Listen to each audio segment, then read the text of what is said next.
എല്ലാവരും അറിഞ്ഞു കാണുമല്ലോ, അങ്കമാലി ആലുവ റൂട്ടിൽ ജസ്ലിയ എന്ന് പറയുന്ന 20 വയസ്സുകാരിയെ ജീവനെടുക്കിയ ഒരു അപകടം. ആ വണ്ടി നിർത്താതെ പോയി. ആ വണ്ടി ഓടിച്ച ആള് ഒളിവിലാണത്രേ. ആ കുട്ടി ഇന്ന് മരണത്തിന് കീഴടങ്ങി. അവളുടെ അവയവങ്ങൾ ദാനം ചെയ്ത് മരണത്തിന് കീഴടങ്ങി. പക്ഷേ ഇതില് ജനങ്ങൾ അറിയാത്ത, പബ്ലിക് അറിയാത്ത കുറച്ച് കാര്യങ്ങളുണ്ട്. എൻ്റെ കൂട്ടുകാരിയുടെ മകളാണ് ഇവള്.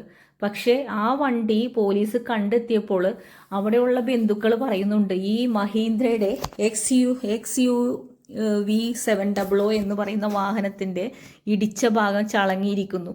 എന്ത് ഇടിയായിരിക്കും ഇടിച്ചത്? ആ കുഞ്ഞെത്രയോ വേദന സഹിച്ചായിരിക്കും മരിച്ചത്. ഈ നാറി അവന്റെ ഫോട്ടോന്റെ അരികത്ത് കുപ്പിയുണ്ട്.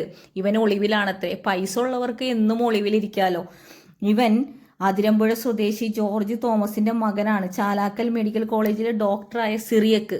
ഇവൻ എത്ര കാലം ഒളിച്ചു നിൽക്കും? നമ്മുടെ കോടതി നിയമവും ഈ പോലീസ് എല്ലാവരും പൈസക്കാരുടെ ഒപ്പമാണെന്ന് എനിക്ക് ബോധ്യപ്പെട്ടു. കാരണം അവരെ കുടുംബക്കാർ തന്നെ പറയുന്നുണ്ടായിരുന്നു, പോലീസ് സ്റ്റേഷനിൽ ചെന്നപ്പോൾ ഉണ്ടായിരുന്ന അവരുടെ ദുരനുഭവം വരെ.